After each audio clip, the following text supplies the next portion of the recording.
From Canada, Citizens Forum, where we look at the important issues of the day through a lens of democracy and media and try to figure out, how do we build a better country for ourselves? Hello, everybody. Welcome to From Canada Citizens Forum. It is Thursday, July the 3rd. My name is Jack Etkin. I'm talking with Ted Kuntz. Ted is the president of Vaccine Choice Canada. We're going to be talking about something, especially about vaccines, measles, the measles situation that is being talked about a lot in the media right now. I just want to read an introductory quote from our premier here in British Columbia, David Eby. BC Premier David Eby came out recently and blamed the increase in measles on political leaders who have flirted with the anti-vaccine movement. Mr. Eby said, "This is the sadly predictable outcome of some recklessness, frankly, on the parts of some politicians in terms of questioning vaccine safety." And I saw this in a story from Canadian Press. So both of them it's the pretense that, first of all, Mr. Eby or Canadian Press cares about public health and public safety. And I just want to say something about Mr. Eby and the question of public health. I Googled the words poverty and disease in BC, just poverty and disease in BC. I found out there are about 550,000 people live in poverty in British Columbia. And it says poverty in BC is closely linked to poorer health outcomes, including higher rates of chronic disease, higher rates of infectious disease, and higher rates and more mental health issues. So this is what's caused by poverty. There are 550,000 people, according to what I saw, living in poverty in British Columbia. Maybe that number is wrong, but there's a lot. And I've never heard Mr. Eby say, we're going to do something about poverty because poverty is having such a big impact on public health. And the same with Canadian Press. But when it comes down to measles, which involve vaccines and that whole corporate profit issue, then Mr. Eby is right there. And it's not only him, it's politicians and the media right across the country.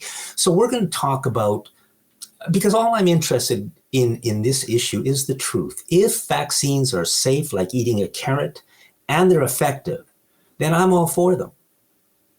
But we've got to look at what's true and what's not true, what we're being told on so many different issues from our governments and from the politicians and from the media is not necessarily the truth. So, Ted, maybe you can just very quickly introduce yourself. And Well, first of all, Jack, thanks for inviting me. I think this is an important conversation, and I always welcome the opportunity to share information with the public. I'm the president, as you said, of Vaccine Choice Canada. It's an organization that's been around since 1982, and its mandate is to protect our right to medical choice and informed consent. And I would suggest to you, Jack, that informed consent doesn't exist when the medical issue is vaccination. I believe that we have been massively misinformed. And how I got to that is because I'm the parent of a child that was severely vaccine injured and has since passed away as a result of his injuries. And so I've been in this battle now for 43 years. My son was injured in 1984. I was like most people. I believe the narrative, vaccines are safe and effective. I didn't do any homework. I didn't ask any questions. I just took my son to the doctor and had him roll up his sleeve, and away we went. And it was only when he suffered a severe neurological injury, which resulted in a life of uncontrolled seizures, that I began to do the homework I should have done prior. What I have learned is that vaccines have not been proven safe or effective by the standards that we would expect of all pharmaceutical products. But that's a whole conversation that probably we need another couple of days to get into, Jack. our issue here, or my issue here, is that David Eby has waded into this conversation, and I don't know who's providing the speaking notes for the premier, but nothing that he had to say in his message was accurate. And so I want to share some information that I think the public needs to understand about measles in particular and the measles vaccine in particular. One of the first things that David Eby said is that measles is no joke. It kills kids. It's a preventable disease. Well, first of all, Eby is wrong in declaring that measles kills children. And again, this isn't just David Eby. This is the narrative that goes through all of our corporate-controlled media and public health institutions in Canada.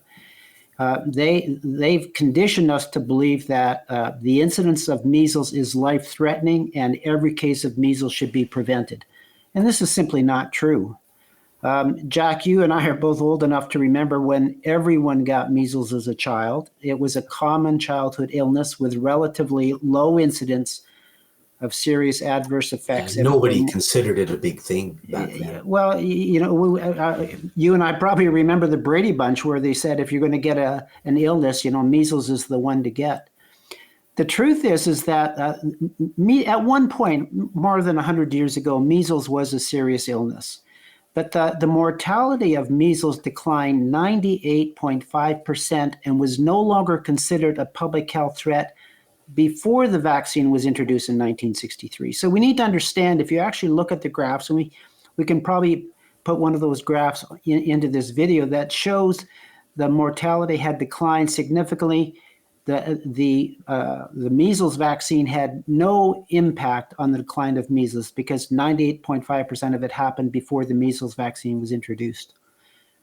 What we do that's know, an important point that you think would get talked about a lot, but it's never mentioned. I found out about that when I saw that very graph in a friend's medical school textbook about 40 years ago. And he called me over and he said, look at this. And I was quite shocked. It showed that measles, and it showed various diseases, not only measles, were virtually gone by the time the vaccines were introduced. And when the vaccines were introduced, they had no impact. The disease kept going down exactly as it had been before. And that's true, Jack, for all of the childhood illnesses that were common 100 and 150 years ago. And we look at conditions, illnesses like scarlet fever, they decline just as rapidly as the others did with no vaccine. And so what we now know is that the decline of infectious diseases, of mortality, was a direct result of a couple of things. One is it was closed sanitation systems, it was better nutrition, and it was clean drinking water. And if you want to improve the health of a population, those are the three things that you want to make sure that happens. But the pharmaceutical industry doesn't make money off of clean drinking water or good nutrition or a good sanitation system in a city. What we do know is that measles infection can be serious for those that are suffering from malnutrition, particularly low vitamin A levels. And so what you see is when they talk about measles is a killer, I've seen some numbers like 60,000 children die a year from measles. Those are in third world countries where they are suffering from malnutrition and poor drinking water. It's not an issue in Canada.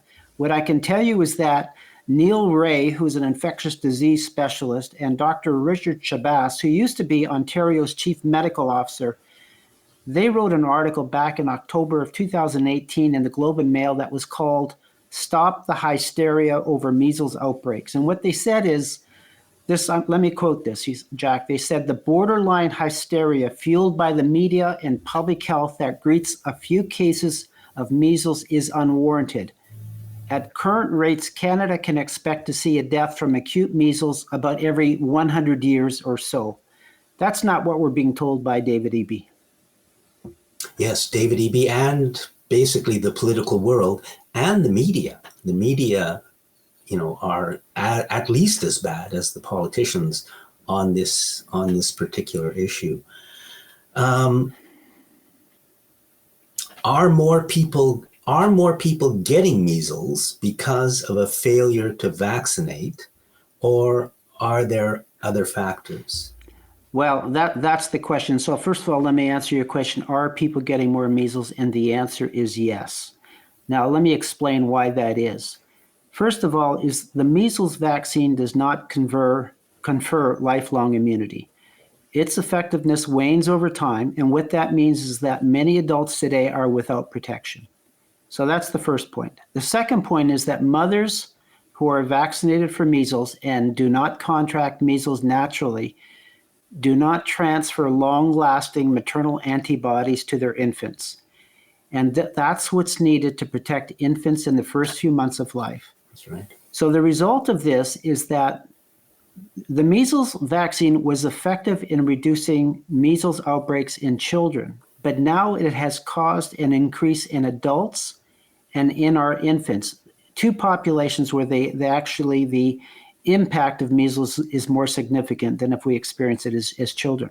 So yes, the rate of measles is increasing, but again, it's not because of people failing to receive the vaccine. It's because of vaccine failure. And what we're seeing now is that the population that was born before 1960, they have natural lifelong immunity to measles because they got measles. People born after that, the vaccine was introduced in 1963.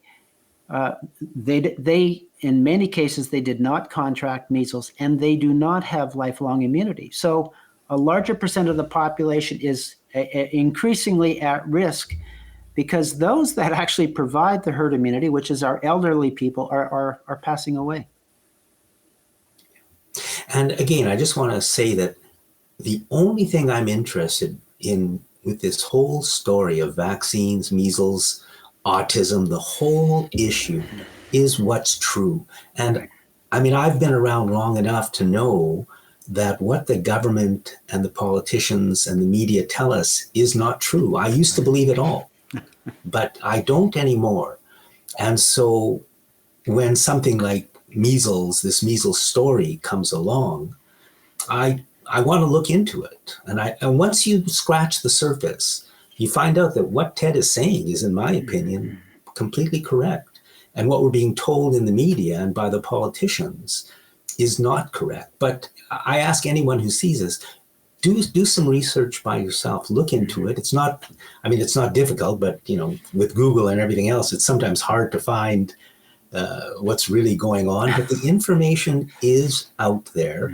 We're going to show these graphs during this show, and I think we can say that when Mr. Eby says that that vaccines are safe, has there ever been a study that shows that? I don't think they do the studies. That's what Mr. Kennedy down in the United States is saying, the current head of HHS, that the studies have never been done.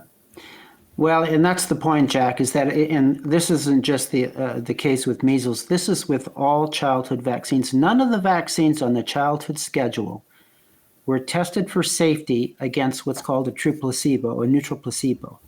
Every one of them was tested against another vaccine or ingredients that we know are toxic to children. And so they have avoided doing the gold standard of safety testing, which is required for all pharmaceutical products except vaccines. And when people come to understand this, it's actually quite a shock. You look at something like Viagra, Jack, that was a product that was tested for 10 years. They had a control group and a subject group. One received the product and one received a placebo, a saline or a sugar pill.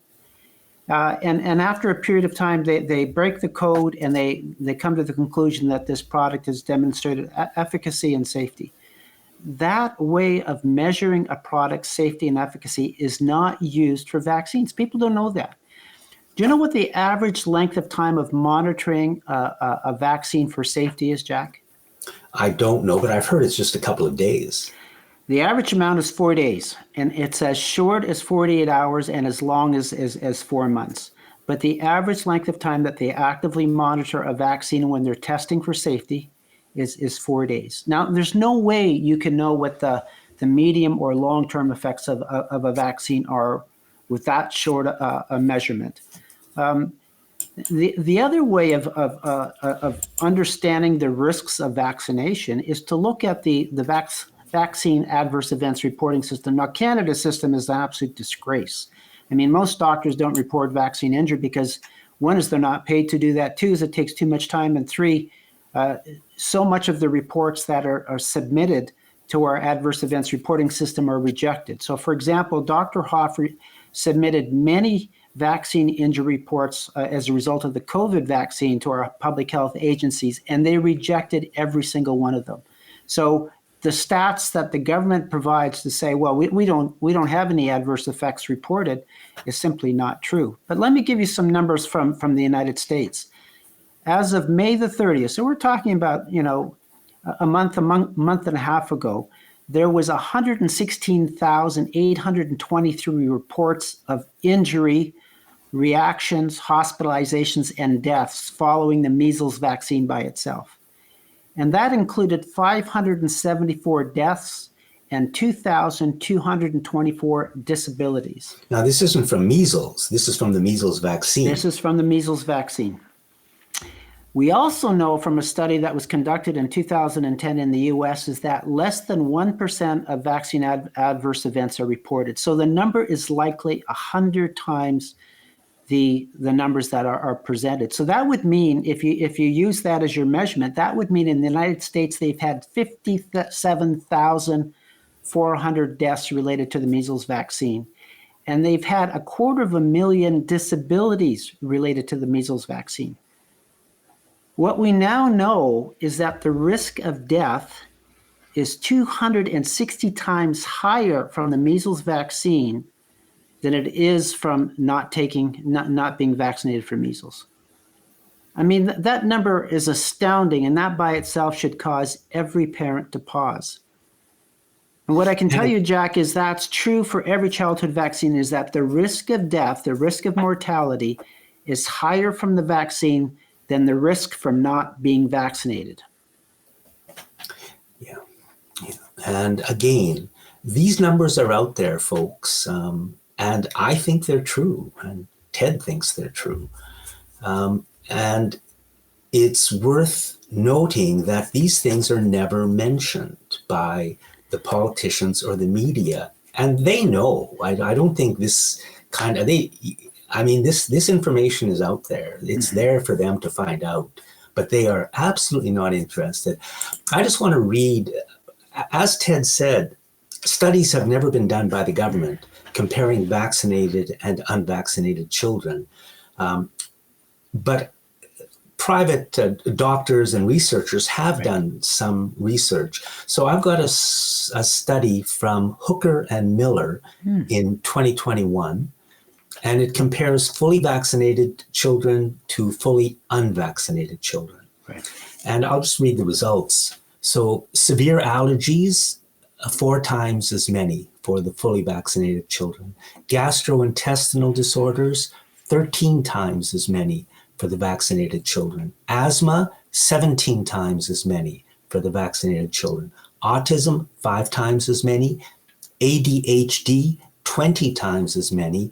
And chronic ear infections, 27 times as many for the fully vaccinated children as for unvaccinated children. So when our premier, British Columbia Premier, David Eby, says vaccines are safe, I think, either he doesn't want to know this or it's just not allowed to be said. But it is not safe to get vaccinated. It may be worthwhile to get vaccinated, but there are risks. And for the media and the politicians to tell us there are no risks this is, to me, it's like criminal behavior. Well, and Jack, the other thing they do is that when you ask questions about the safety or efficacy of vaccines, they shame you. I mean, Eby went out of his way to say that those that question vaccine safety are reckless.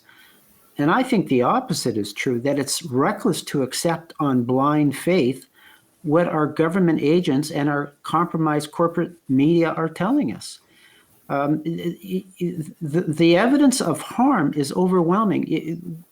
Over 60% of our children today have a chronic illness. That was never the case. Conditions that we accept now as just being normal: asthma, allergies, ADHD, seizure disorders, sudden infant death, cancer, on and on and on. Jack, when you and I were children, those conditions didn't exist. That didn't happen in children. That's right.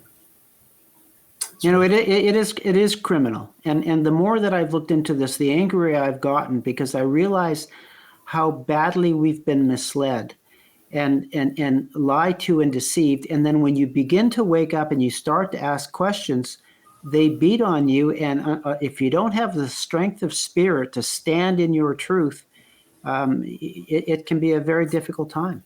Yes. And for people who are in the field, I mean, they're risking their jobs. I mean, they could not say what we're saying here because, like, for a doctor or a scientist or a professor or a researcher or a politician to be saying this kind of stuff, their careers would be at risk. You just can't do it. Well, Jack, it's not a good situation. I was going to say a good example of that is Dr. Paul Thomas, who is a pediatrician out of the state of Oregon. And he was a doctor that took seriously his moral and legal obligation to informed consent. So he would explain to parents the risks and benefits of vaccination for their children. And as a result of that, he had the largest population of unvaccinated and partially vaccinated children in America. And his governing body, the College of Physicians and Surgeons in that state, came to him and said, what makes you think that he had written a book called The Vaccine Friendly Plan, where he talked about the various risks and benefits. And they said, what makes you think that your way of educating your patients is better than the CDC's? And he said, well, I'll tell you what, I'll hand over my data to an independent researcher, and let's look at the health of my unvaccinated and partially vaccinated children compared to the national standard. And the results were staggering. And you gave some examples of that from the study that you quoted, Jack. And the results are exactly the same, is that vaccinated children are significantly have more chronic illness, disease, disability, and death than unvaccinated children. And when the results came out, you would have thought that the state of Oregon would say, oh, thank you, Dr. Thomas. You are helping us to support the safety of our children. That's not what they did. 2 days later, they had an emergency meeting to remove his medical license. He's not allowed to practice medicine in the state of Oregon any longer. That's what you get for telling the truth. Yeah.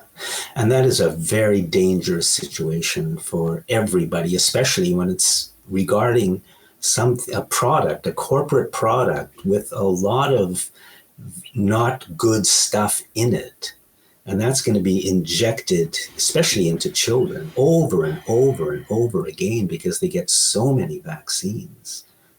Well, and that's the other thing is, most of us as children, we received a handful of vaccines. If you follow the vaccine schedule today, and if you add COVID to it, which could be once or twice a year, because that's what they're recommending, you could easily have 90 to 100 vaccines in your children before age 18. And there is never a conversation about how many is too many. Now, I believe from my research, and again, I spent 40 years researching this, people ask me all the time, how many children are vaccine injured? And my answer is all of them.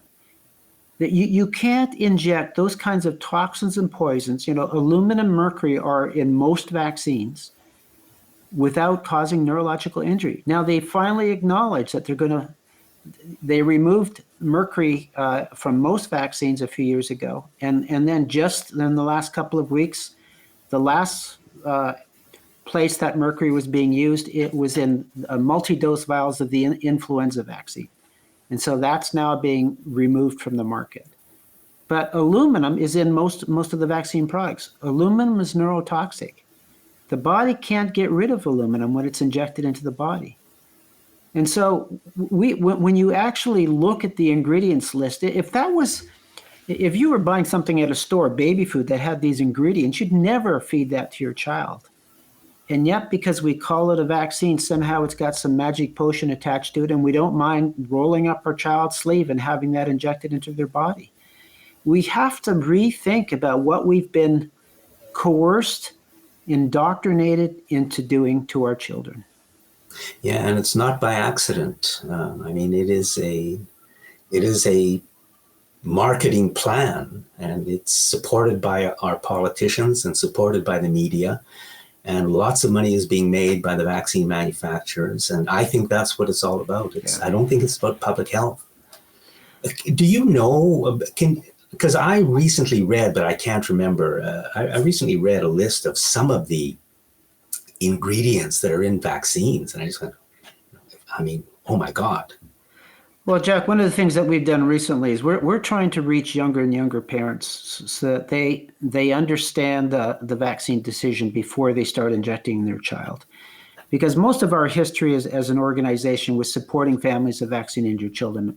And we said, we got to get ahead of the game here. We got to reach young parents before they buy into the vaccine paradigm. So we've created a new book called A New Parent's Guide to Understanding Vaccination. And a couple of things that we've done is we list the ingredients. We list how you can access the product information insert that's available for every vaccine, but never given to a parent. And the reason is because when you read the product information insert, it tells you that this has not been tested for cancer. It's not been tested for neurological injury. It's not been tested for its impact on fertility. The list of what it hasn't been tested on is longer than what it's been tested on. And so our goal is to, I want parents to make an informed decision, because the reality is they carry the responsibility for that decision. When your child is vaccine injured like mine is, they don't take care of your child every day. I'm the one who took care of my son every day. Well, Jack, I was just saying that, one of the things that I'm hearing more and more from parents as they begin to do their homework and they understand the harms of vaccination, they're no longer vaccinating their children. And the clearest examples of that is a parent who vaccinated their first child and then their child was injured, and that's when they started to do their homework. And then they made a decision not to vaccinate the next children that they had. And they tell me the difference between those children is night and day.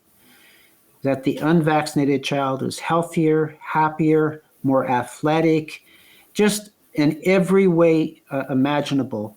They reach their milestones faster. Like they're completely different children. And unfortunately, they have to live, they get to see the impact of their vaccine decision every day with their children. They can see the difference. And to me, it's clear cut that the evidence is so clear now that vaccines are harming our children, and they're harming our adults as well. We have to change this narrative. Ted, I think we've kind of covered what we wanted to cover. Are there any last comments or things you'd like to say about this issue? Well, I think the bottom line is, Jack, is that parents need to take responsibility for their medical decisions, and they also need to protect their right to medical choice. We're being coerced, and laws are being passed in this country. It already exists in many of the states in the United States where you have no choice but to inject your child if you want your child to go to school. In Canada here, childhood vaccines are still voluntary. There are only 2 provinces that have vaccine mandates, but they have personal belief and religious exemptions. So an informed parent can get an exemption. That's New Brunswick and Ontario. But for example, Jack, I don't know if you've seen the new bylaws that is being proposed by the BC government that through their One Health mantra here, where the bylaws indicate that everyone in the health profession, doesn't matter whether you're a doctor, nurse, speech therapist, physiotherapist, chiropractor, counselor, will be required to take all mandatory vaccines as a condition of licensure. That was just proposed a week ago. No, my God. And they get to decide which vaccines are mandatory. When people come to me and say, my son or my daughter wants to go into the medical profession, I say, do you realize if they do that, they lose control over their own body? They give up bodily sovereignty. I think that this is a critical situation. And I had no idea. Yeah. They tried to do that before, a couple of years ago during COVID, and there was a letter written by a legal firm, I don't remember where they were from the Interior, to the BC government that just showed how absolutely ludicrous this requirement was. And Bonnie Henry withdrew it literally within a week. Right. Her proposal that everybody in the field had to get vaccinated with, that was just for COVID. But it sounds like that's back now. I had no idea. It's back, and it's not just COVID. It's any vaccine they decide is mandatory. They decide is mandatory. Yeah. And the consequence of that is, and I can tell you the consequence, I'm in Kelowna. I've learned that they shut down the pediatric ward at our Kelowna General Hospital, and now they've shut down the neurology ward because they don't have staff to staff those facilities in our hospital. And what I'm being told is that medical professionals are going to Alberta and they're going to the United States. They do not want to practice medicine in BC because, again, they give up their right to their own bodily sovereignty. And so we have to defend our right to informed consent and bodily sovereignty. And that's every health professional, but it's every parent. And everybody deserves the right to hear the whole story, not just the official story, which is that vaccines are safe and effective. Because if you look at the actual science, you'll see that those statements that vaccines are safe and effective are open to extreme questions. And once you start asking those questions, then you begin to wonder, what the hell is going on here? Ted, thank you very much. Thank you for having this conversation with me. I think it's one of the most important conversations for parents to hear. Yeah. And thanks everybody for watching from Canada Citizens Forum.